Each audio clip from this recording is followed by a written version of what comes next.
Do I have any fuzz on my hat, or do I look like a scum-sucking pig dog? Yeah, that's been a big problem. I'm so gross. Trim you. I need to trim my beard. Okay. ready? Oh, glasses. Oops. Just kidding. Like I said, this is going to be an easy one. It's always easy. Yeah, it's always easy. Everyone should do it. It's very easy. Everybody should do it. Tonight for dinner, we're going to be having some barbecue pork chops. This is how I like to do it. The first thing we did was we started off by brining the chops. I added some Sweetwater Spice BBQ Bath, and it's got some apple and chipotle in it, some other spices. Absolutely delicious.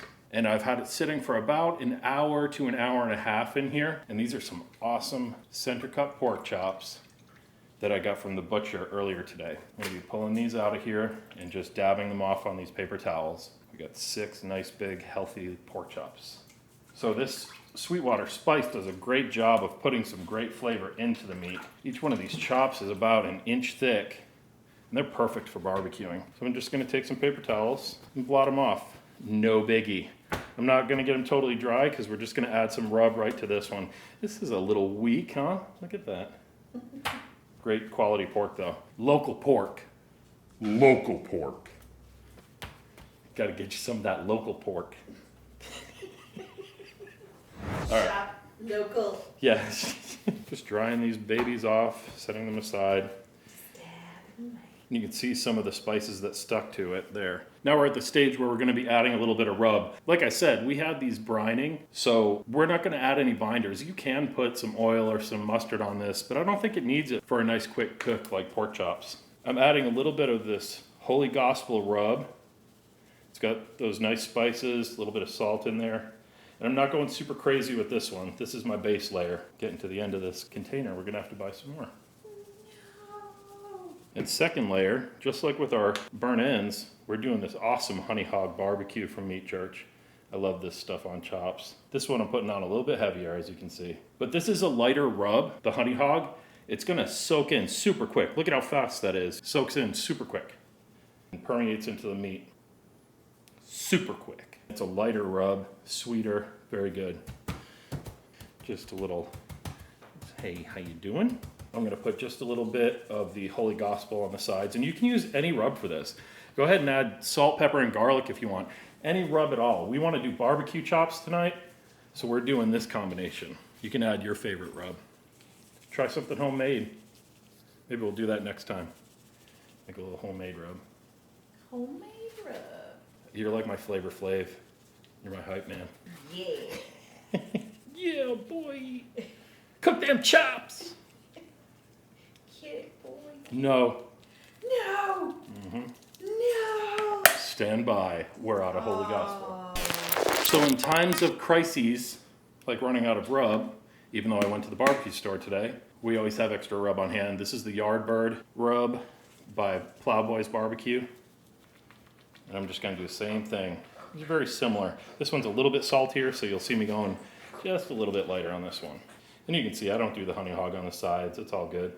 I just put that saltier rub on the sides so that it'll crisp up a little on the grill. Let me see you grill. All right, pat those in. And we're gonna let these set while the grill is coming up to temperature. I'm gonna be using the PK360 today. It's just an awesome cast aluminum grill. You've seen me cook on it before, and that thing is just a grilling machine. I actually smoked some meat on it the other night. Tonight we're gonna be doing a hot and fast cook with these pork chops. We're gonna be grilling it nice and quick. We're gonna be getting some of those sear lines on there, some of the grill marks, and you'll see when we get them cooked exactly how I do it. There's 100 ways to cook pork chops, but we're doing quick style barbecue tonight. All right, let's go check the grill. We've got these coals obviously roasting hot here, and we're gonna be putting them into our PK360 now. This is called the chimney starter. This is how you're supposed to use it. Go ahead and get these nice and poured in here.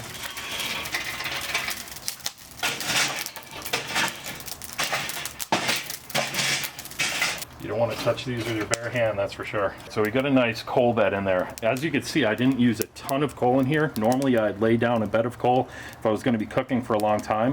But like we said, this is going to be a fast cook tonight. Ergo, we just have that one chimney's worth. We're gonna let the rest of this come up to temp. I have both of my intake vents totally open. I'm gonna be putting my grill in place. So we have this nice piece of cherry wood. Now normally with hot grilling, you wouldn't use wood in there, but I found that with pork chops, it soaks up the smoke very quickly. So I'm gonna put it right in with these super hot coals. Get that lit up so I can go get my pork chops and put them on this grill. But before we do that, we have one more secret weapon, and that's these grill grates. These things are a godsend. They're awesome. They prevent flare-ups. They put those really great dark marks on there. Let's get this closed down and up to temperature. I'm gonna totally have it vented wide open, bring it up to temp quick. Both intakes, both outputs are 100% open. We've got this grill up to about 400 degrees. That's the minimum where I want it to start grilling these pork chops. Nice and warm. I'm just gonna put them on here.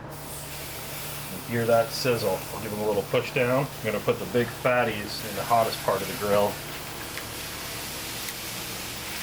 All right.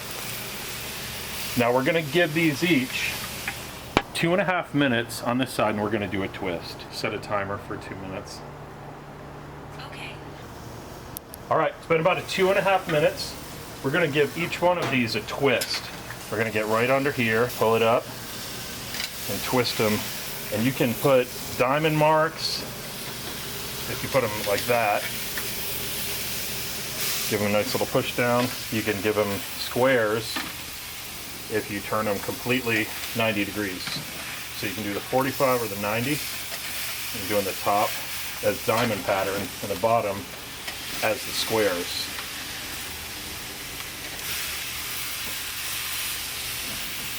All right, 2.5 more minutes. All right, so we've got the first side done. We're gonna be flipping these. If you were to check temperatures on these right now, they would be about 90 to 95 degrees.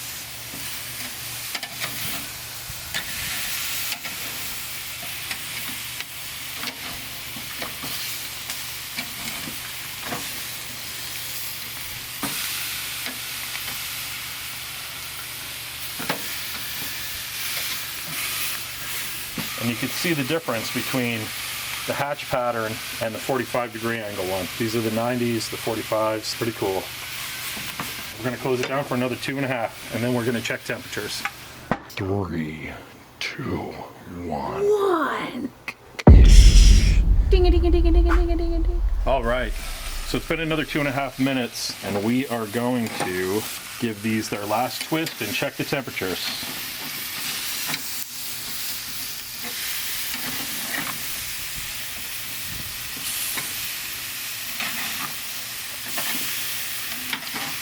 Now we're getting it. Now we're getting in the groove. Let's check these temps. So we want to pull these right between 137 and 140. 145 is the recommended temperature, safe temperature for pork. All right, we're at 131 there. I'm checking right in the middle of the loin here. 130, perfect. And you want to do these individually. See how low that one is comparatively? So this will stay right in the middle on for a little bit longer. Awesome. Okay. We're going to close this down.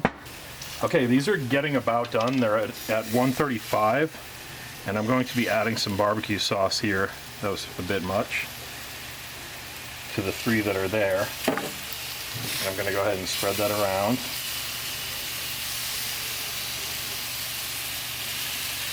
And I just want to add this with 5 degrees to go because this sauce is pretty sugary. I don't want that to burn. I just want it to caramelize just for a few minutes as we come up all the way up to 140 temperature. Let's go ahead and check these fatter ones. Yeah, see, we're not there yet with these. That one's getting there. Oh, this one we can sauce. Okay. 134 is good to go. And I'm using this delicious Elk Creek country style barbecue sauce. It's so good on pork. It's nice and sweet. It's got tons of great flavors in it. If you can get your hands on some, do it. Highly suggested. All right, so we just have these 2 to go. When they come up to temp, we will apply the sauce. All right, we just checked the temps on these, and these are all creeping around 140 or a little bit higher. So we're gonna take them off before they get too far done.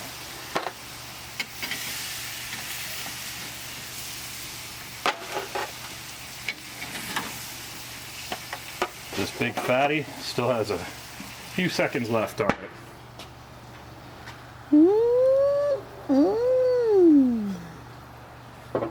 Oh yeah. Oh yeah. Oh yeah. These pork chops look and smell amazing. We're letting them rest for a few minutes. Honestly, with chops, they're so small, 5 minutes rest and they're good to go. But I'm looking forward to slicing into this and seeing how we did on the temperature. I'm gonna take this one since it's a little bit uglier, and I'm gonna bring it to the front here. Let's slice right into it. Right across that. Nice juice. Yep, nice and juicy. Let's give her a little taste.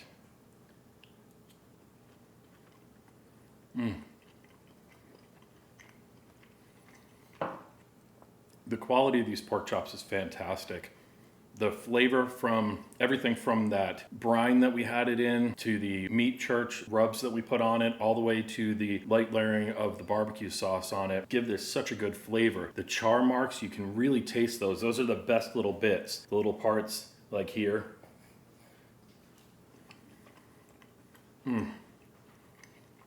Melts in your mouth. Absolutely delicious. Give this one a try. This is an easy recipe.